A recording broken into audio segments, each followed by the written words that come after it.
بسم اللہ الرحمن الرحیم۔ السلام علیکم۔ اللہ تعالیٰ قرآن شریف میں فرماتے ہیں، اے ایمان والو، جب جمعہ کے دن نماز کے لیے پکارا جائے تو اللہ کے ذکر کی طرف لپکو، خرید و فروخت چھوڑ دو، یہ تمہارے لیے بہتر ہے اگر تم سمجھو۔ حضرت محمد صلی اللہ علیہ وآلہ وسلم کا ارشاد پاک ہے، لوگ نماز جمعہ چھوڑنے سے باز آ جائیں ورنہ اللہ تعالیٰ ان کے دلوں پر ضرور مہر لگا دے گا، پھر وہ غافلوں میں سے ہو جائیں گے۔ ایک دوسری حدیث میں حضور صلی اللہ علیہ وآلہ وسلم فرماتے ہیں، جمعہ کے دن ایک گھڑی ایسی ہے کہ جو مسلمان اس گھڑی میں اللہ تعالیٰ سے بھلائی کا سوال کرے تو اللہ تعالیٰ اس کو قبول کرتے ہیں، اور آپ نے ہاتھ کے اشارے سے کہا کہ یہ وقت قلیل ہوتا ہے۔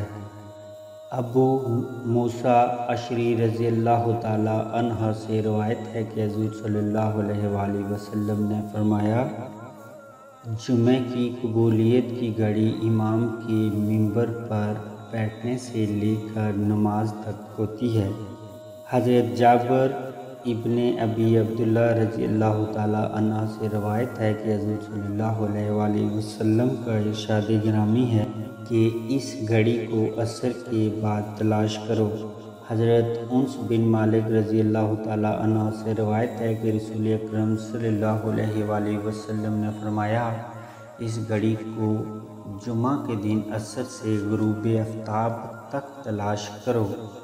حضرت ابو ہریرہ رضی اللہ تعالیٰ عنہ سے روایت ہے کہ نبی اللہ صلی اللہ علیہ وآلہ وسلم نے فرمایا، جب جمعہ کا دن آتا ہے تو فرشتے مسجد کے دروازے پر کھڑے ہوتے ہیں اور آنے والوں کے نام لکھتے ہیں۔ سب سے پہلے آنے والے اونٹ کی قربانی دینے والے کی طرح لکھا جاتا ہے، اس کے بعد آنے والا گائے کی قربانی دینے والے کی طرح، پھر مینڈے کی قربانی، اس کے بعد مرغی کا، اس کے بعد انڈے کا۔ لیکن جب امام خطبہ دینے کے لیے باہر آ جاتا ہے تو یہ فرشتے اپنے دفاتر بند کر دیتے ہیں اور خطبہ سننے میں مشغول ہو جاتے ہیں۔ حضور صلی اللہ علیہ وآلہ وسلم کا ارشاد پاک ہے کہ جو مسلمان بھی جمعہ کے دن یا شب جمعہ میں انتقال کر جائے، اللہ تعالیٰ اسے عذاب قبر سے محفوظ رکھیں گے۔ رسول اللہ صلی اللہ علیہ وآلہ وسلم نے فرمایا، اللہ تعالیٰ قیامت کے دن دنوں کو یعنی ایام کو ان کی حالت میں ظاہر کرے گا اور جمعہ کے دن کو چمکتا ہوا ستارہ بنا کر ظاہر کرے گا۔ اہل جمعہ اس کو اس طرح گھیرے ہوئے ہوں گے جیسے دلہن کو اس کے شوہر کی طرف بھیجتے ہوئے گھیر لیا جاتا ہے۔ یہ ان کے لیے روشنی کرے گا اور وہ اس کی روشنی میں چلیں گے۔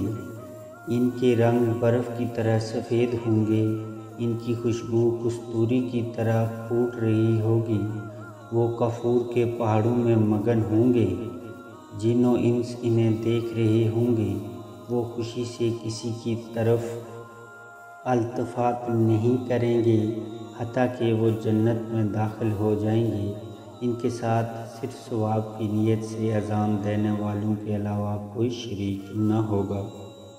حضرت محمد صلی اللہ علیہ وآلہ وسلم نے فرمایا کہ سورج نہ کسی ایسے دن میں طلوع ہوتا ہے نہ غروب کہ جو دن جمعے کے دن سے افضل یا اعظم ہو، یعنی سب سے افضل دن جمعہ کا ہے، اور جنوں اور انسانوں کے علاوہ ہر جانور جمعہ کے دن خوفزدہ ہوتا ہے اور ڈرتا ہے، کیونکہ جمعہ کے دن قیامت قائم ہوگی۔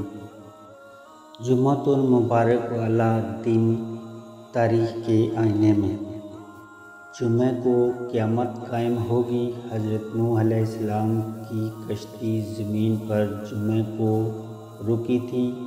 حضرت علی رضی اللہ تعالیٰ عنہ جمعہ کو پیدا ہوئے۔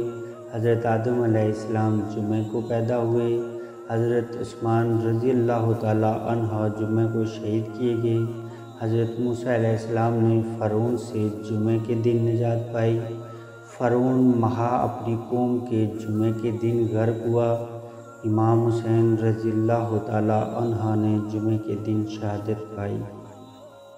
تو دوستو یہ جمعے کی فضیلت کے حوالے سے کچھ تحریر تھی جو میں نے آپ کے گوش گزار کی۔ اللہ تعالیٰ ہمیں جمعے کو صحیح معنوں میں قائم کرنے کی توفیق عطا فرمائے۔ اپنا بہت خیال رکھیے گا اور جمعے کی اہمیت کو سمجھیے گا۔ آگے پھر کسی نئے مضمون کے ساتھ آپ کی خدمت میں حاضر ہوں گا۔ اللہ حافظ۔